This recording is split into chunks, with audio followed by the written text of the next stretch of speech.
Welcome to the Eyes Up Mindset podcast, where we explore what it means to grow daily and find our best in every aspect of life. Welcome back to another episode of the Eyes Up Mindset podcast. I'm John Shirkey here with my friend, my co-host, Jamie Wagner. Jamie, good to see you. Unbelievable to be with you today. I know that we've been trying to do the what's been going well, what's been going poorly, but the episode is too good today. We'll jump back in.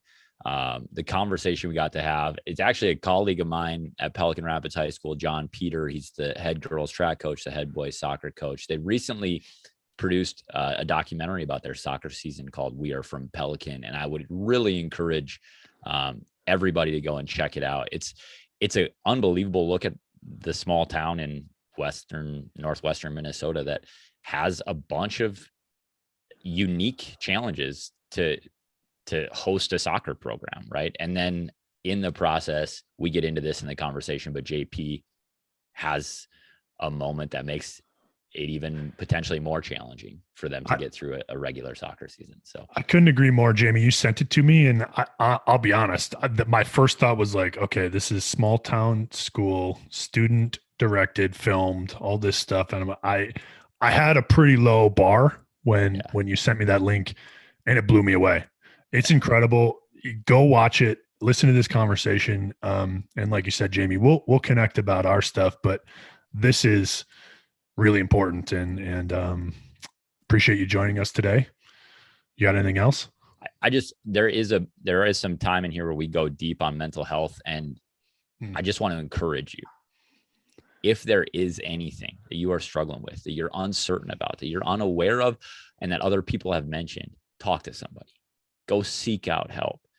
Engage in that conversation that might be scary and challenging, because it might end up changing your whole life.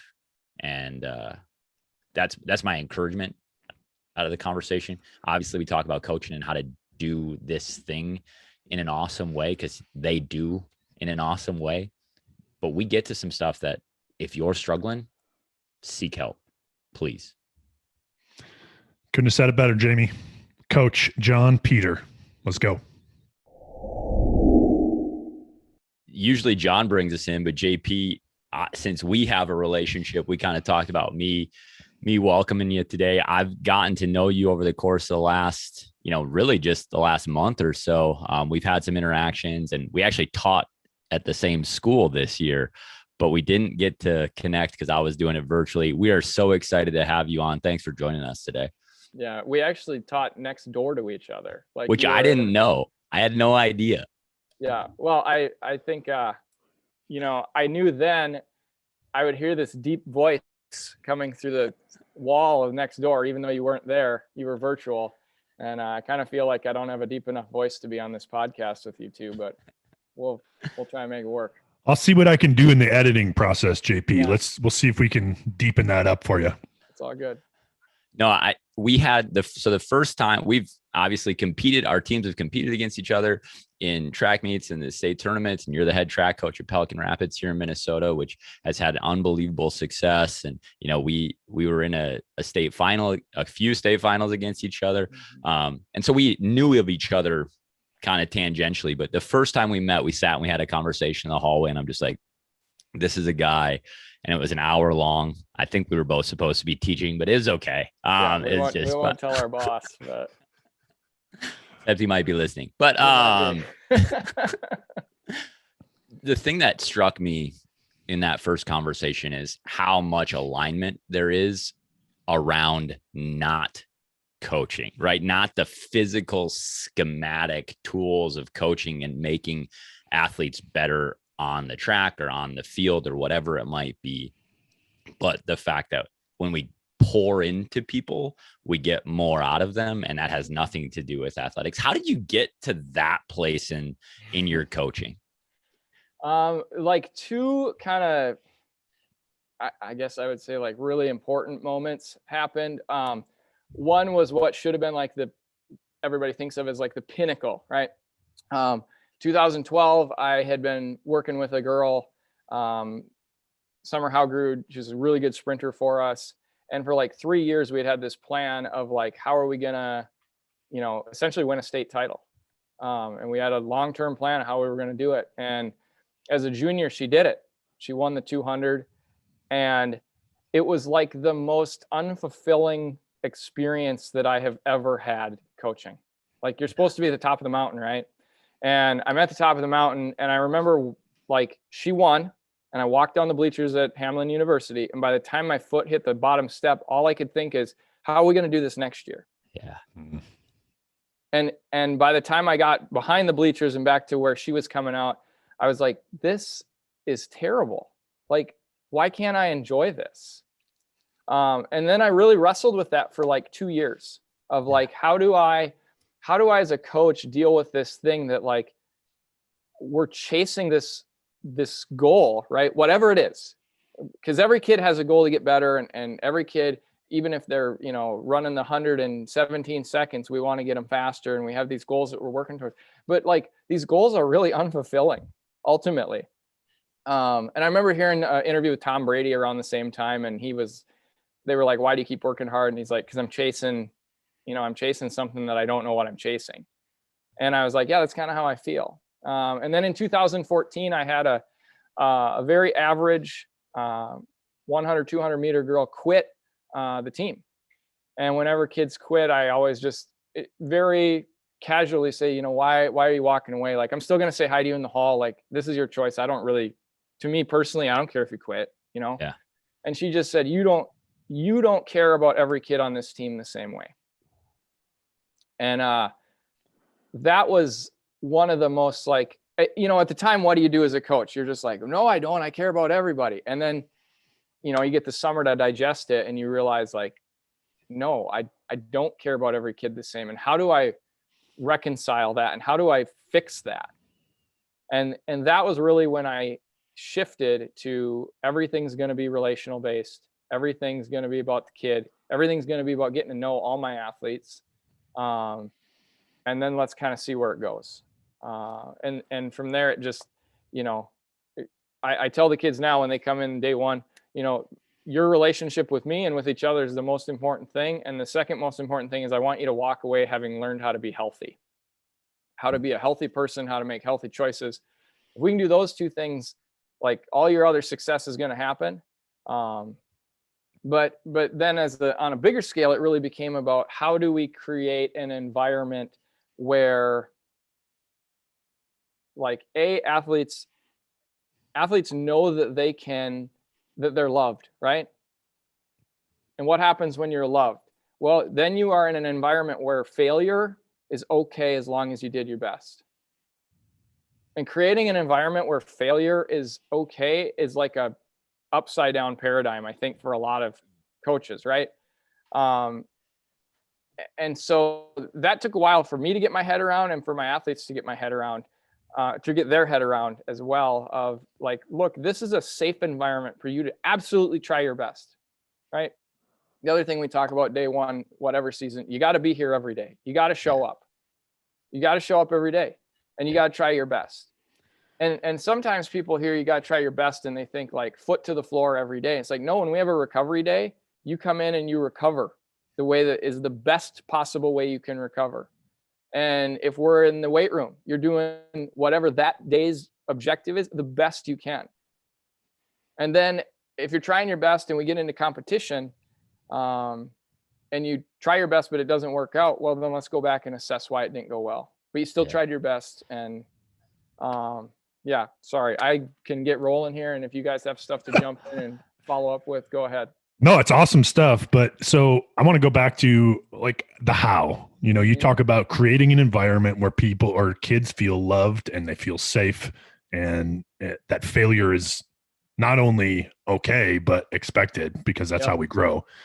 So one of the things, I hate to throw Jamie under the bus every time he does it, but right before we hit record, we were talking about your shirt. And if you're watching on YouTube, if you're not watching on YouTube, go watch our YouTube channel, Eyes Up Mindset. But we were asking about your shirt because it's awesome. And then you started to tell us the story. And I think that's one of the ways that you have created or started to build relationships, not only with your athletes, but with the community, and developing this safe environment. So Tell us about the shirt and kind of what you were telling us right before we hit record. Yep. So my shirt right now, it says one team, one family, but it's in Spanish. Okay. So it says un equipo, una familia, and we just put the number 1. Oh, here we are, 1, because it's easier than writing un and una. But we also had them in Somali, and then we had them in English, because in the soccer team I coach, those are the 3 primary languages spoken on our team. And we wanted a way to like create, we're always trying to create community, whether it's within your team. If you're not trying to figure out a way to also engage parents, also engage just the community as a whole. And I know when you're in a big school, that can be harder. But if we're at a small school, right? Like our enrollment for our high school, I think according to the high school league, is like 240, around there. It's a small school and it's a small community. And how do you bring all that together? And especially in a community like ours that's so diverse, and just simple ideas. Now, here's the other piece that we have to realize when we listen to a show like this, or we read books for professional development. Sometimes there are like, you had the coach from Rocky Mountain last week, right? Yeah. And like, he's like, I never use the word family. Okay. Yeah. And I totally understand why he uses the word never uses that word, but why that is for him and why that works for him is totally different than why we would use family. I work with 2 cultures where family is the bedrock of everything we do. Yeah. And so if you can, go to the Somali elder in town and hand him a shirt that says Halko Hakois on it, says one team, one family, and it shows like, look, man, I care about your kid just like you care about your kid. Yeah. We're all in this together, and how can I help you? Like, that means something. And when you can go and say to the Hispanic family, look, I value family like you value family. And at the same time, recognize like some of our families are hot messes, right?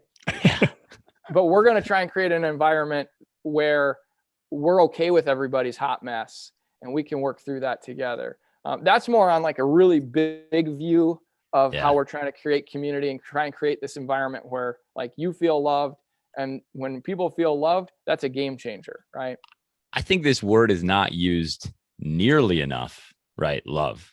Mm-hmm. When you said it, love equals safety in some ways. And we know, right? As adults, we understand the hot mess that we come from, and the hot mess that sometimes is our homes, the hot mess that sometimes is our relationships and our community. And we're okay with it.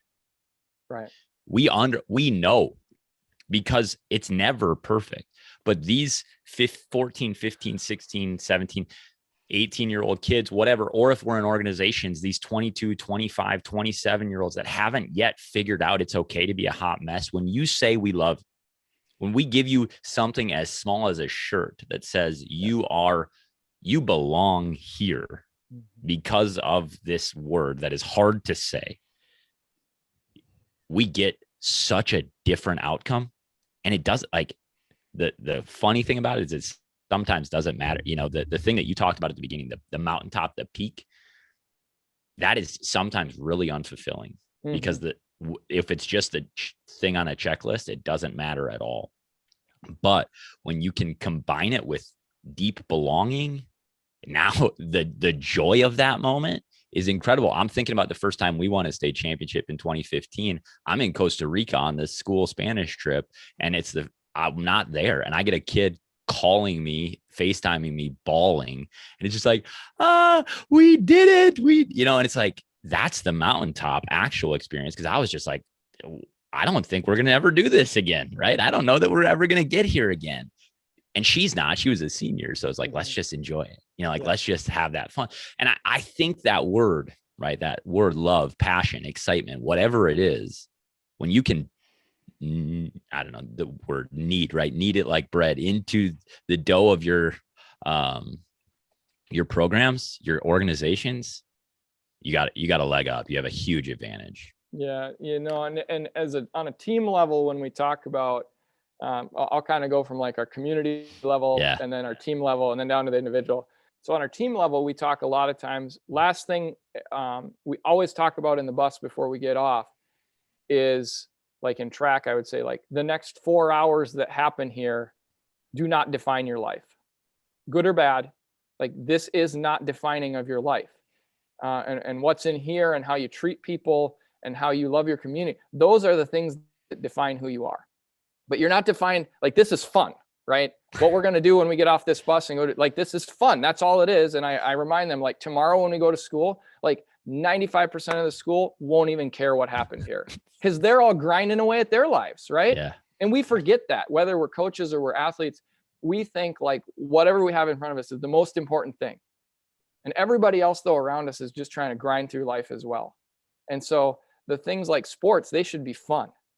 Okay. And if we can do that, then we bring, you know, we talk in soccer a lot. One of my favorite quotes is, our job is to bring happiness to people who don't have happiness outside of soccer. Okay. And that's one of my favorite coaches in the world, Marcelo Bielsa. He says it, but you think about that. Like you think about our girls basketball team 2 years ago, as the pandemic's about ready to slam the door shut on the world, they win this crazy game to get to state. And you look at what it did for our community and the hope it gave them. And yeah, they got down to state and the pandemic shut everything down. But for that week, that team brought a lot of happiness and joy to our community. And for our soccer team this fall, what we were able to accomplish, we're bringing a lot of joy and happiness during a pandemic that was honestly pretty crappy for a lot of people.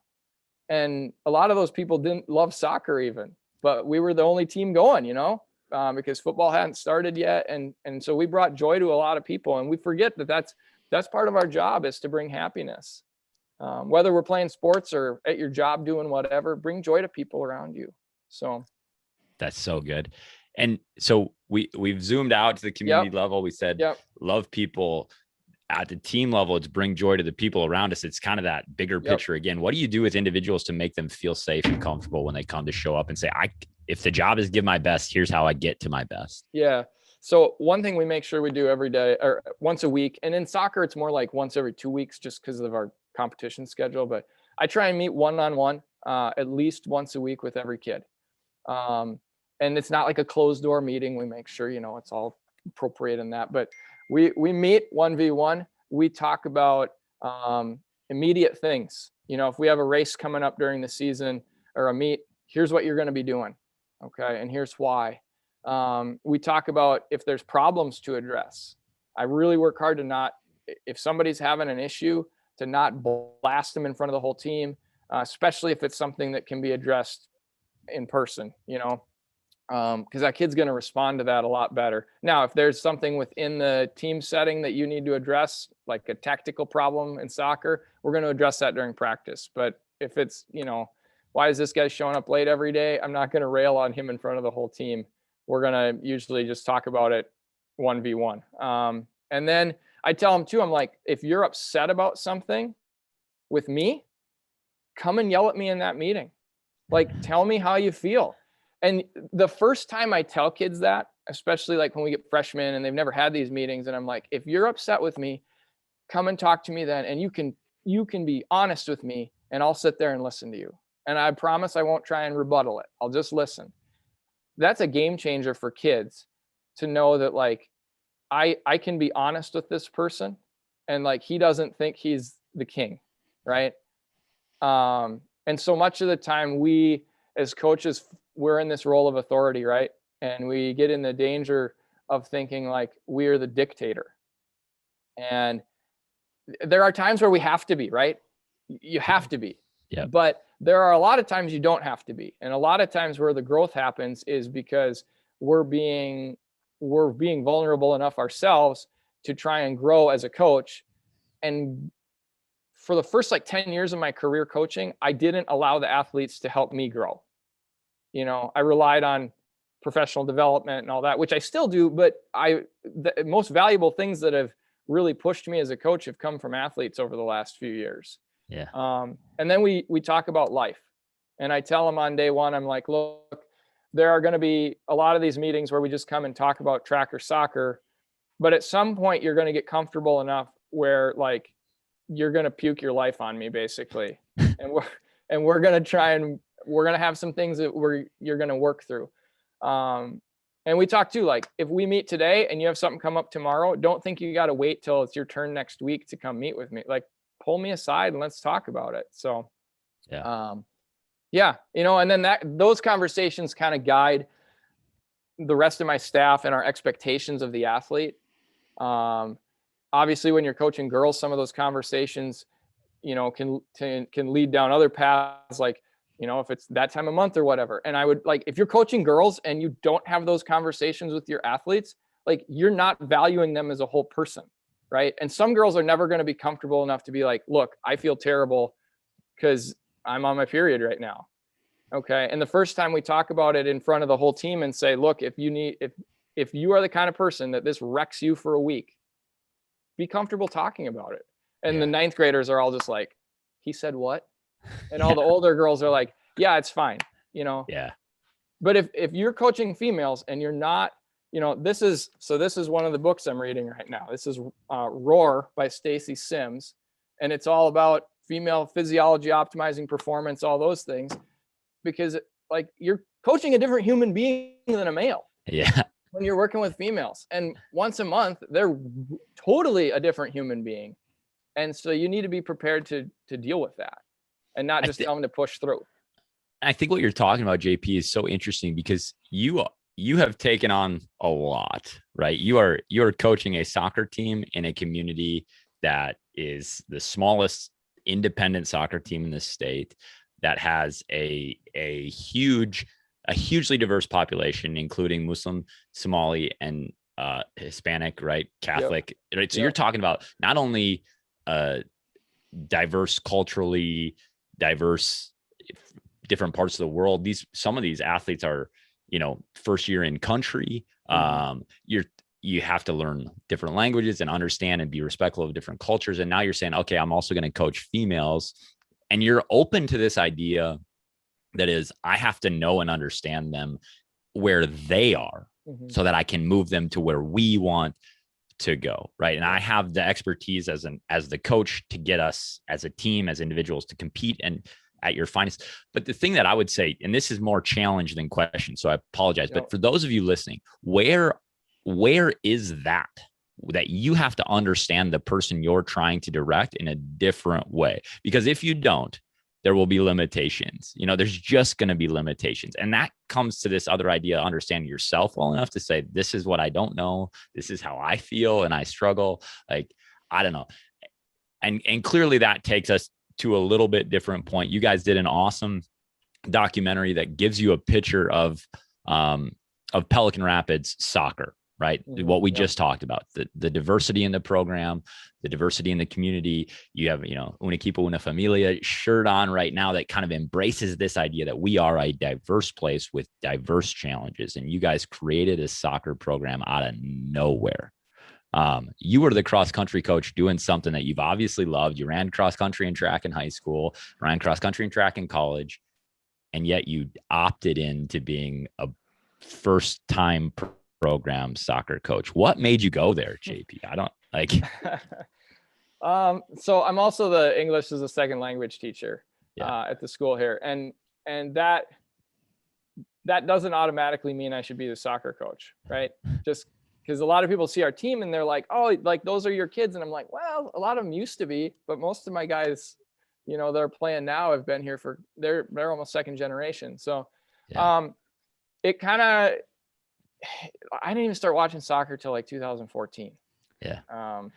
And then going into that like school year, I had a whiteboard and I had thought, maybe I should write like the top 10 of the Premier League on my whiteboard and like update it every week. And just like as a way to engage my students, right? Again, like how do I make my classroom better?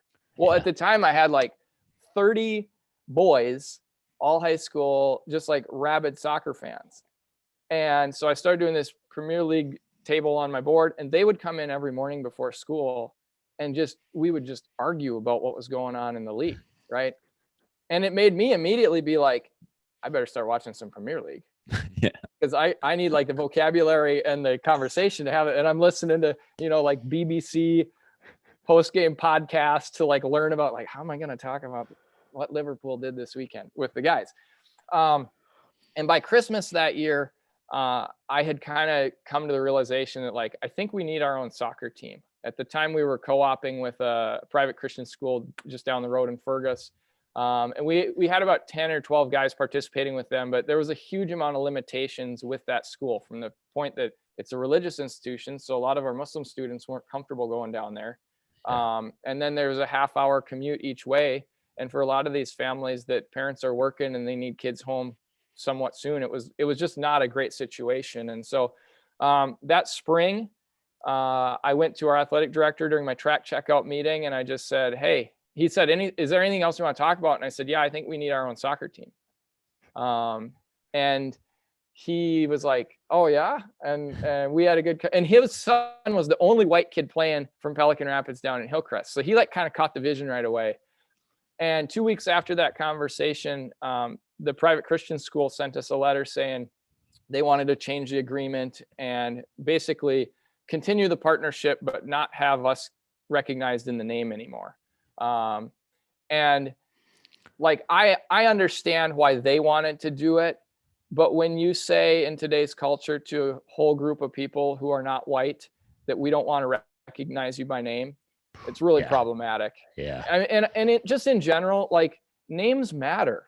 Yeah. You know, like, your name matters and who you are matters. And like, if we're going to talk about everybody needs to be seen, telling somebody that their name isn't okay, that's not who we are. Right. And so, our athletic director, Derek Nelson, got a letter from Hillcrest, and he came to me and he said, how far down this road do you want to go? And I said, well, you know, if I need to be the soccer coach to make this happen, I'll do that. And mainly because I just believed so strongly that this was going to be an opportunity to engage a huge amount of our town's population, or our school's population. It's not like they were playing football and they were going to come play soccer. And it's not like they were running cross country and they were going to come play. They weren't doing anything. And we know when kids get involved in athletics or any activity, their grades increase, their getting in trouble decreases, and just their connection to the school goes way up. And so it was just an opportunity to get kids involved. And the first couple of years were rough because I didn't know what I was doing, you know? Well, and that's where I want to go with this, because, you know, watching the documentary, and not that this was a huge part of it, but they definitely touch on the fact that when they announced that our cross country coach, who never played competitive soccer, is now going to be the leader of this brand new program. There were some people in the community maybe that were like, and maybe not. No, there were. They were. So maybe you could talk about that too. But like, they're like, wait, who's going to be the coach, and why did he get the job? And I love your quote and your response in there. It's because I know how to coach, right? And I will figure out the technical stuff and the tactical stuff. And I love that. But go back to that time. How did you manage, and how did you stay focused on continuing to build a program, even when there was people questioning your ability and your validity as this coach? Yeah. So like, I'm a terrible salesman, so I'll never be a college coach because I hate recruiting. But I did go college coach on this one thing, in that I told our athletic director, and I told anybody who would ask, I said, give me 4 years before you judge the product. Give me time, and let me build the relationships. Let me build the youth programming. Let me do all these things that will get us to a point. I mean, part of it is we had to find an identity as a team.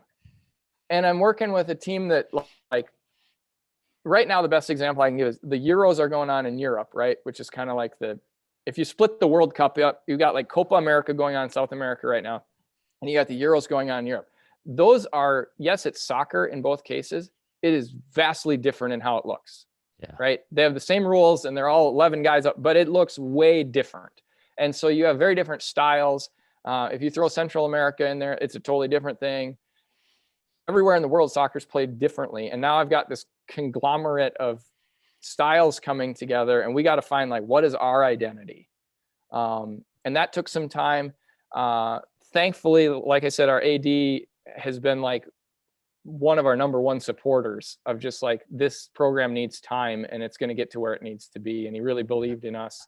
I kind of, part of the reason I was so confident that first year with I'm a coach, I'll figure this out. You know, probably the most influential coaching book I've ever read is Athletic Development by Vern Gambetta, which isn't a specific sport book at all. It's a book about like, how do we make good athletes? Yeah. And Vern's a track coach, but he's also been like the strength and conditioning coach for the White Sox. And he's worked with, volleyball teams down in the Southeast. And he's all about, you got to look at what you're coaching and figure out what the demands are and go from there. And I kind of had that belief of like, let's figure out what has to happen here. And what's the same thing you were doing in your classroom where you said, how do I engage these boys? Yes. It's I'm going to put something that's maybe not comfortable for me right now. Yeah. I'm going to put that up there. And then all of a sudden you see that engagement and it's like, okay, now I got to figure it out. I got to have the language. I got to do the research and put in the time yourself. Yeah. And a lot of it was just time. Like that first year, I can remember I would get like a soccer coaching book and I would read it and I would look at the diagrams. I'm like, I don't even know what these mean. Like, I literally don't know. Like, this is like reading a book in another language. And by year 2, I was like, okay, I can kind of see what's happening. And then just, slowly, sharpening things up and chiseling away until we got to kind of year 4. And I was just like, okay, I think I know what our identity is now as a team and how I want this to go. And that was when I started writing this curriculum that it's like 50 pages long. And it's what I can hand to any coach coming into our program now. It's what I can hand to the boys and say, this is how we play. And everything we do is taught off of that curriculum. So like if we have a session on, pressing and the defense, they're going to have some reading to do with it that day going into it. They're also going to have a video to watch of either us doing it or some pros doing it. This is like, this is literally what we're going to do. And then they come to practice and they're really ready to roll. But that took time. Like those things didn't happen overnight. A lot of it happened between year 4 and 5 for some reasons we'll get into in a little bit probably. But it was just a huge learning process. And then the trust process from the guys, there's all these, and I mean, some of the guys, if you see the documentary, you'll see one of our best players now, he goes, I was playing and I was like, this guy doesn't know what he's doing. I loved that. And the cool part, and this goes to the culture you've created there too, is that he felt comfortable enough saying that on camera, knowing that you as his coach are not going to retaliate or take it out on him or take it personally, because honestly, it sounds like you knew that's where you were. Right. I didn't know you knew where you wanted to go. Doing. Yeah. Yeah. And so like, there was that piece, there was the piece of the guys who had played for the other school and like, they're coming from, it's like when you go anywhere, when a guy transfers in college to another program and you get there and you're like, oh, this isn't at all what we were doing. And it just takes time to buy in. And a lot of these guys had never even been in a sport.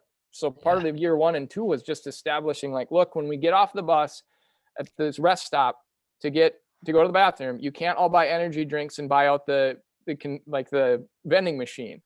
Like we got a game in a little bit, we got to take care of ourselves. And there's just those stories that, we stopped at that rest station on the way to girls track state this weekend, and boys too, I guess. And a couple of the boys on the team were on that first soccer team. They're like, remember when we stopped here and everybody acted like they'd never been in public? And I'm like, yeah, like, and that's what it was like, and you're just, those are the things when you're trying to build a program that take time. And obviously I wanted to win. Like I wanted to win that first year, but it wasn't going to happen. And it took time, and you got to see the long view, Yeah. One of my deep beliefs is that when we push ourselves outside of our comfort zone, our growth is exponential, right? You have to go there. You have to get uncomfortable. And in year 1, you guys weren't very good. You clearly struggled. This year, you're in the section final. You are, competing for a chance to be in the state tournament. Again, like I said, the smallest independent school in the state to have a soccer team.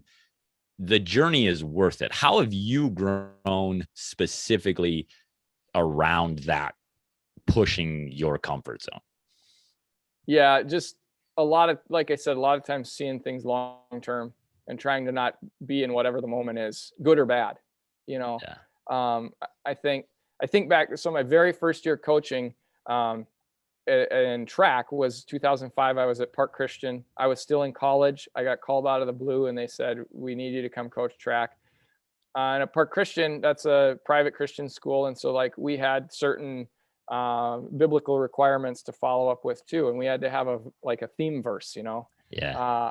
And of course, like, I can't just pick something like normal or cheesy, like, run with wings of eagles or something. I'm like, no, I'm picking the verse in Job where he looks at his wife and he goes, should we take only the good, or should we also look at what the bad that happens? Yeah. And that's been, for me, like, my whole coaching career has been kind of formed around that idea of like, look, there's good and bad all the time. It's about the journey.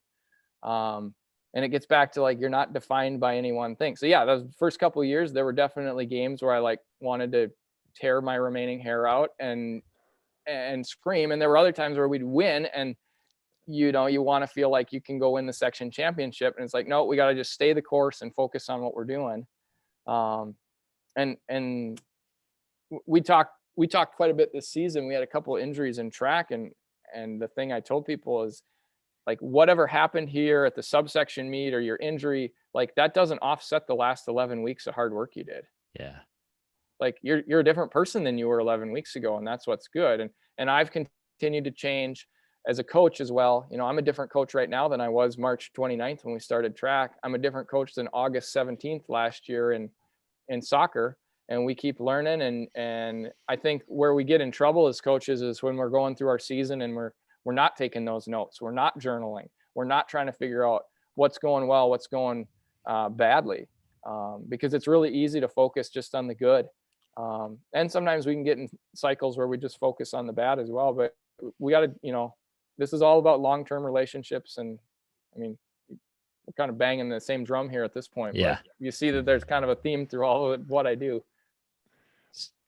So in episode 4 of the documentary, we see the good and the bad, right? We see both sides of this thing. And you were diagnosed with a mental health diagnosis of bipolar disorder in the process of your soccer season. And your belief, this underlying belief that it is long-term, that it's not just good and the bad. I think you talk about the verse in Job, right? Mm-hmm.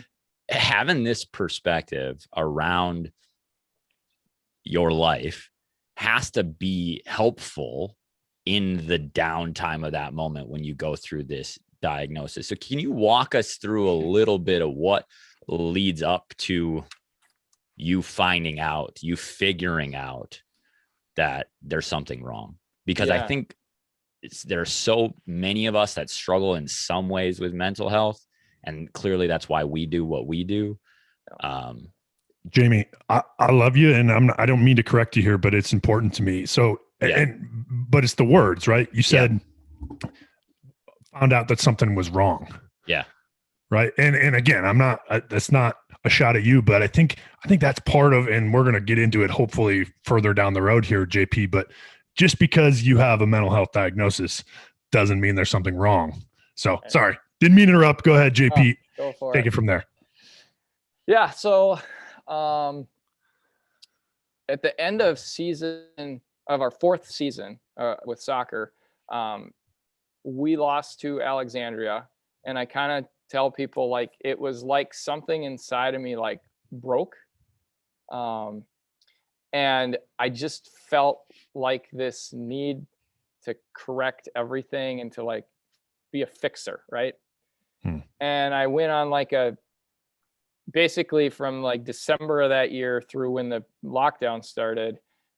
Yeah, I wrote this curriculum, and I wrote this coach's companion guide, and I hardly slept for like 3 months. And I was going like 100 miles an hour. And then pandemic hits and I crash. Except for we didn't know I was crashing because we're in lockdown. And so, like, it's okay to sleep for 14 hours a day, right?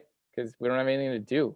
There's nowhere to go. And I'm just tired and obviously catching up, and kind of came out of that and rose back up. June and July, like, went crazy busy again and like hand cut 2 miles of single track in my woods. Cause again, it's the pandemic, and single track mountain bike trail. And what else am I going to do? And then around the 4th of July, like, crashed really hard and didn't get out of bed for like 10 days. And that time we still weren't sure what was going on. I look back in retrospect now, and I'm like, come on, guys, this is obvious what's going on, right? But didn't want to get out of bed. Felt like my arms weighed 100 pounds, felt terrible. Just wasn't excited about doing anything. And then I kind of limped through the rest of the summer. And found out August 4th, we were going to have a soccer season. High school league said, hey, we're going to have soccer. That was so unexpected. And that shot me back to the moon. And I was like crazy energy again and loving soccer, feeling so energized when I was there. And starting around when school started, I basically was feeling so energetic that I wasn't sleeping at night. And we're rolling through this great season, and I'm not sleeping. And eventually I'm not eating, because why do I need to eat? I have so much energy. And Jamie kind of gave away the punchline here, but like it's mania, right? It's full blown bipolar mania. And the week before homecoming, we had school pictures, and I was really starting to come off of that high. And I remember sitting down for my school picture that day, and the dude was like, smile. And it took me a while to get smiling, because I was in my head thinking, there's nothing in the world worth smiling about right now. Like, I have nothing. And that's ridiculous, right? Because I have this amazing job, and I don't care that my boss is listening. Like, we have amazing administration here in Pelican. Yeah. And I love working here. Okay. I have this great coaching job that is so energizing to me. I have this amazing wife, Anna, who I'm married to, and is like, you think about, okay, he had bipolar manic behavior for like the last decade, and he's still married. Yeah. And I have 5 children. Like, that speaks to how amazing she is. Right. Yeah. And I have 5 kids that are in elementary school. And yet I sit down for my school picture, and I'm like, I don't have anything to be happy about. And that weekend, I remember mowing the lawn, and I was listening to a book, and the guy was talking about somebody that committed suicide. And I remember having some like real hard thoughts about what that would be like. And then as that was happening, my body was just starting to like fully shut down. And so walking into school a couple days later, actually right outside your classroom, Jamie, I start collapsing on the stairs, and I'm like, what is happening to me? And it's, September and 2020, and your chest hurts, and you're panicking, and you've got a high heart rate. And what do you think is going on? Maybe I have COVID. And I had an amazing para at the time. And I said, I got to go see the nurse. I don't know what's going on. And the nurse was like, just so on top of it. I got in there, and she talked to me for half an hour, and she's like, I would bet my whole paycheck for the next year you don't have COVID, but you're leaving right now. Yeah. And you need to go to the doctor. And you're going to tell your doctor that you need to talk about depression and anxiety. And because at that point, I hadn't told anybody, and I didn't even remember for that fact that like there's a lot of bipolar on one side of my family. And so I was just like, she was like, you seem kind of depressed and really ridden with anxiety, and went to the clinic and had a new primary care that took care of me. And she right away was getting what I needed. But then the next day, my sister called me, and my sister's a doctor out in Michigan, and she was like freaking out. And she was like, you told them about grandpa being bipolar, right? And you told them about there's other members in the family who are bipolar. And I just said, nope, I didn't think that was relevant, and didn't think it mattered. And she's like, if they're treating you for anxiety and depression, those drugs will actually make you more manic. And that's kind of found out later, that's kind of the canary in the coal mine for the psychiatrist department. And so we got some help, but I kind of limped through the rest of the soccer season. And if you watch the documentary, I've had a lot of people talk about, in my half times and my post and my team talks during, like from that point on during the season, they're like, oh, it was so good. And I'm like, guys, that was a lot of divine intervention there. Yeah. Because I was kind of hobbling through the rest of the season. But can I ask a question, JP? Jump on in, Jamie. So if it's not COVID, if it's not a time where we have a heightened awareness about some of the symptoms that you are feeling, do you think you seek the help? No, because I wouldn't have thought this is like, so that morning when I start collapsing outside your room, my chest is hurting, my heart is racing. A lot of this run down feeling and like just feeling terrible, I've kind of had up and down like that for the last decade. Yeah. So I didn't think anything. It was just like, oh, it's the time of year and it's the season and all that. And I think it was that we were a little bit, part of me is thinking, geez, if I have COVID, I don't want to shut my whole team down for the season. So I got to get this taken care of and not be the one who ruins our season. And obviously, things happen for a reason when they do, but the timing of it was definitely incredible. And I didn't actually get diagnosed with bipolar till December. There's quite a process to go through and then finding the right meds and everything. And then I wasn't able to start counseling till April. We talk about there's a mental health crisis in this country, right? And you want a sign of it is that I got referred for counseling on December 1st and April 5th was the first opening they had. And that's the shape we're in as a country right now. And I think you speak to two things there that are indicative of the crisis, right? Is that I would never have sought help if I didn't like see outside of myself in this particular moment of life where it was like, I don't need to shut our team down for something I am potentially in control of. Yeah. But the thing that we don't understand is that when we get to these states where we are in a low or we are in our an anxious or depressive state or a bipolar a moment of mania, like we are shutting our teams and our families and our communities down anyway. We just aren't willing to say it because it's not a physically, I don't know, it's not a physical manifestation of a problem. Right. And I don't know.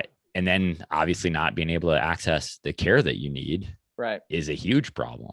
And it's also, Jamie, too, that we have been conditioned. And, I think one of your friends, JP, in the documentary talks about guys specifically where it's feelings aren't meant to be felt. They're meant to be repressed and shoved and get through it and deal with it.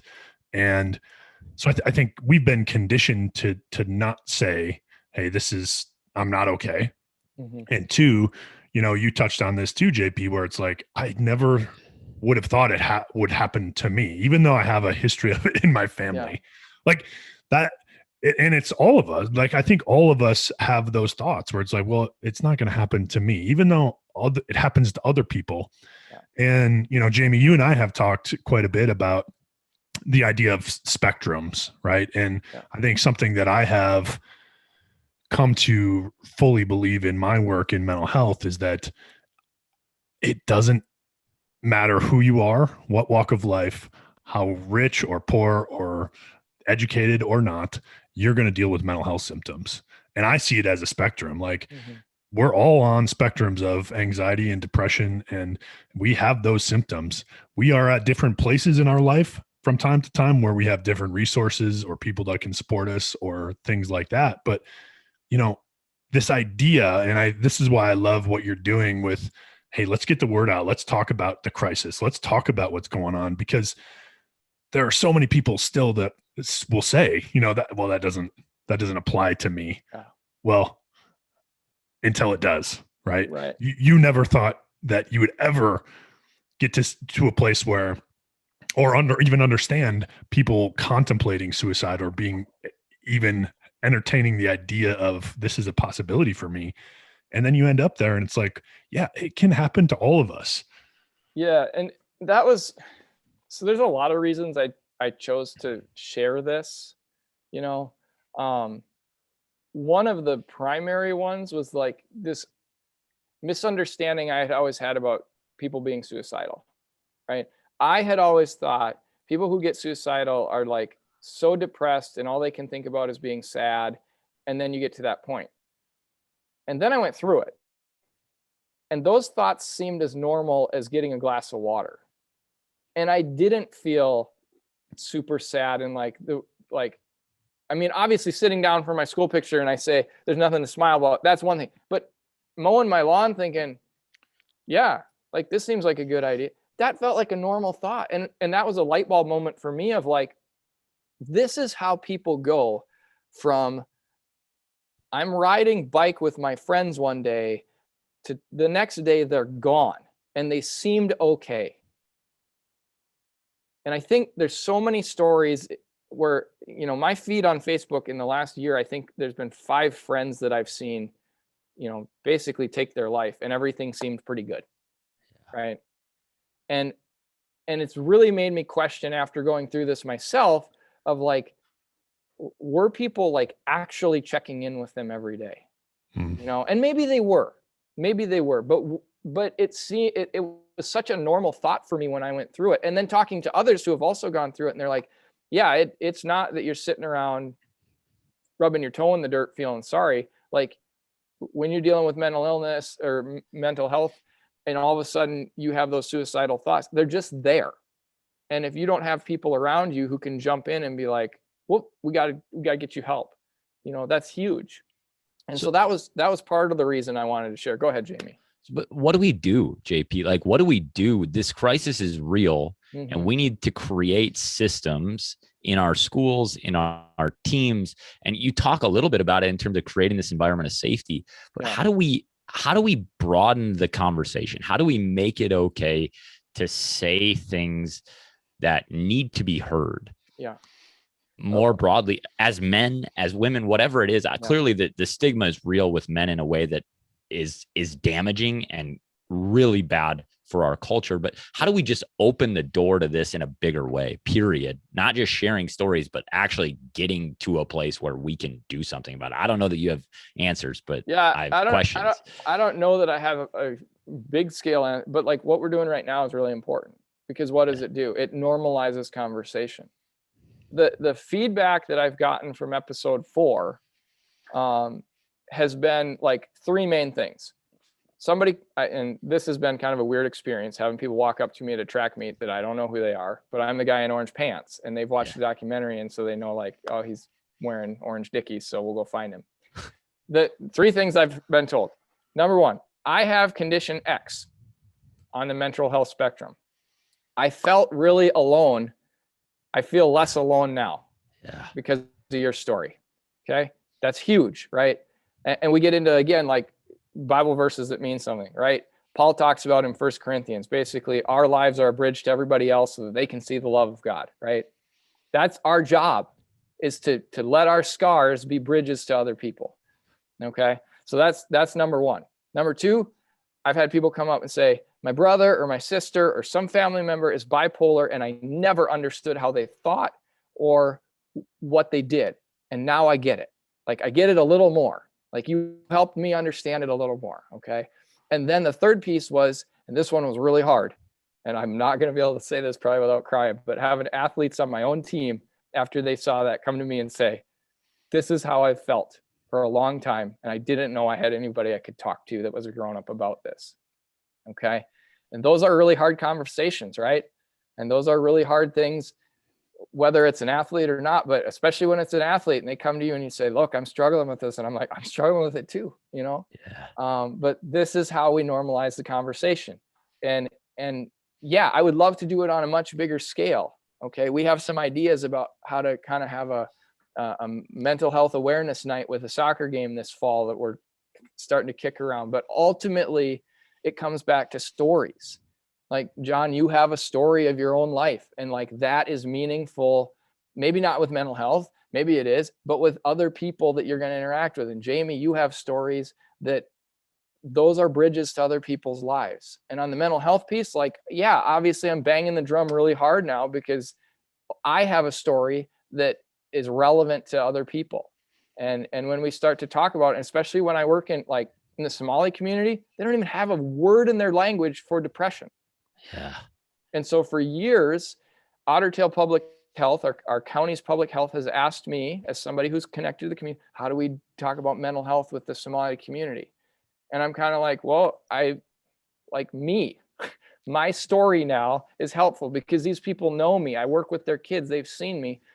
And when I can tell them, look, for the last decade, I've struggled with this, and like, it's okay to talk to your doctor about these things.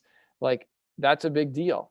And it's okay to talk to your community about these things. Yes, it's okay to say, I am here. Yeah. Today. And it doesn't mean that instantly now the Somali community is like lining up to get help with depression, but it has started the conversation. And again, like everything we're trying to do, it takes relationships and it takes time. And when I say time, I mean like a decade or 20 years, you know, and sometimes we don't like to hear that because it's like, no, I want it now. And it's like, well, all these things take a long time.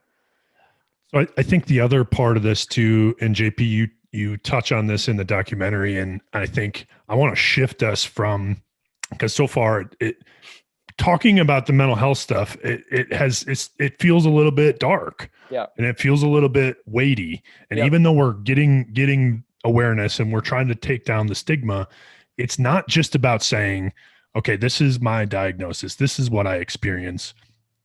That's part of it. Yeah. The other part of it that I loved, and I can't wait to hear you talk about this, is not letting your diagnosis or your symptoms limit you or define you. Yeah. I think you say in there, you're talking about not only, okay, I have a diagnosis of bipolar, and this is what happens, but you also don't get the curriculum. You also don't get me spending hours and hours researching and developing our identity. You don't get those things if I don't have these symptoms and experience life in this way. And I think that was one of the coolest things that I heard you talk Super about powerful. in the documentary, because I think so many people feel like when I have a diagnosis, now it's debilitating. Now it's I'm limited because of this. And you talk about, no, you're not limited. You're actually empowered. Mm-hmm. So feel free to take that wherever you want in terms of your experience. But I just thought that was an amazing challenge to all of us. Again, as we continue to tear down the wall of stigma around mental health, it's not just about this is what's wrong, right? This is the benefit also. Yeah.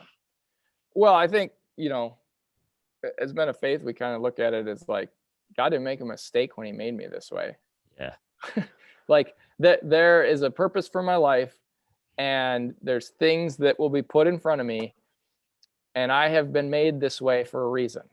And yeah, like one of my favorite quotes that I've been saying for years, both in my classroom and in my teams, is everybody is broken. Some of us are just a lot better at hiding it than others. Okay. This idea that like we all carry brokenness, right? And obviously we're trying to like point people to hope in that, right? Your hope is somewhere, but at the same time, we're all still broken. Even with that hope, we're still carrying around these bodies that aren't perfect, and for a long time, I thought it was just a great quote, that I would share. And then I was like, oh, this is holding the mirror up right now. Isn't it always though? When we're sharing something, and this is the power that I would encourage, even if it's not about mental health, even if it's not about, like, as coaches, hold the mirror up and then reflect it back to your teams. Let them see you. As leaders, let your organization see you, and then the conversations start. Yeah. And when they start, I mean, I've had, we had Ryan Leaf on the podcast talking about substance abuse, and we have some connection to that here at Eyes Up, right? And when I start to talk about that in my classrooms, guess what happens? I get kids talking to me about how it's affected their lives, and now I'm the one that's going to struggle to not be in tears, right? Yeah. Because those kids that bring it to you and they say, your story mattered to me, it changes everything. Right. It changes your ability to connect with them. It changes the love in that room. Yeah. And when you reflect that thing back, there's power in being who you are and embracing the things that outwardly that society says aren't great about us. Right. That have created challenges in us, because we were created for the challenge that's next. And we have the skills and the tools to do what we need to. Yeah. Right. Yeah. So there's a quote from Nelson Mandela about like power and authority along with vulnerability are not incompatible. They go together. Right. And so like yeah, I want to create an opportunity for vulnerability for my athletes, but I'm also going to be vulnerable too. Okay. Which ultimately is why I end up sharing in the documentary. Because my original hope had been, I'm just going to keep to this, I'm going to be in the periphery here and not be seen. But then when coach disappears for a week, like in the heart of the season, I can't just brush that under the rug if I talk about being vulnerable and sharing our experiences. So that was a big piece. But John, getting back to your question of just like, this is who I am. Like, yeah, there's so much that I have accomplished as a teacher and a coach. And times where I've been on leadership committees and we've solved problems. Well, guess why we solved a problem? Because I was able to stay up for 3 nights in a row and like grid out all these lines and show like, this isn't going to work what we're doing. We got to do something else. And people would be like, well, but what you worked on failed. And I'm like, that was the point, right? To figure out what wouldn't work. And so you don't get all that stuff if I'm not bipolar, right? You don't get all the problem. You don't get all the positive things I do. That's also part of who I am. And I think sometimes it gets back to that, like, oh, you had a bad subsection race. Well, that doesn't offset the whole season. Yeah. That doesn't mean you wasted your last 11 weeks. Like, it all comes together, the good and the bad. It all works together. So JP, your story is incredible and it's powerful. And I hope and pray that this does move the needle in not only your community, as I know that it has, but in the communities that you impact and that you touch, and hopefully in the communities of the people that are listening today. Unbelievable opportunity to connect. We could continue to talk for hours. I know this is true. But I'm just grateful that you were able to join us and share what you shared for our listeners today. Yeah. Thanks for having me on, guys. It's fun to be on this side of it. And, just appreciate all you guys are doing to share hope and develop coaches. Well, anything we can do to help you or your program, your community, let us know. We're there because like Jamie said, we are fully in support of what you guys are doing and building a culture of connection and community. So thanks again. Talk to you soon. Yeah. Appreciate it, guys. Thanks again to JP, head soccer coach, track coach, Pelican Rapids, Minnesota. Another amazing conversation that we get to have about real stuff, Jamie, that impacts the lives of everybody. Now we're talking about communities, teams, individuals, everybody. So I don't even know. To me, the thing that struck me and it hit me the most, I got chills when he said it, is that our lives are a bridge to other people, right? Our lives are a bridge to our communities. They're a bridge to our families. They're a bridge to the people that we get to come in contact with. And I just in that moment, I stopped and was just like, man, that's powerful. Well, and he said that. And he also then said, let our scars be a bridge to other people, which was the other thing that hit me too, is just like, man, our failures can be that bridge, can be that connection to help other people that are dealing with similar stuff. And we don't do it nearly enough, right? We ignore the fact that it is a bridge. We ignore the fact that it can be the connective tissue that draws us together, that brings us into each other. And then we say, it can't possibly do that thing.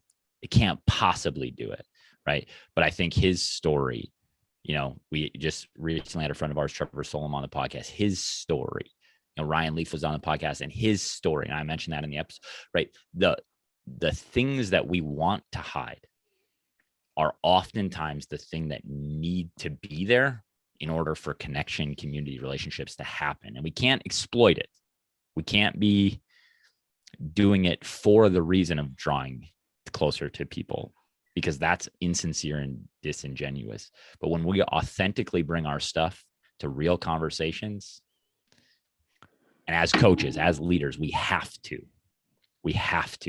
Otherwise, we will not have the types of programs and communities that we want, and we will be the limit on our program. Our inability to go there will limit our program growth, our organizational growth.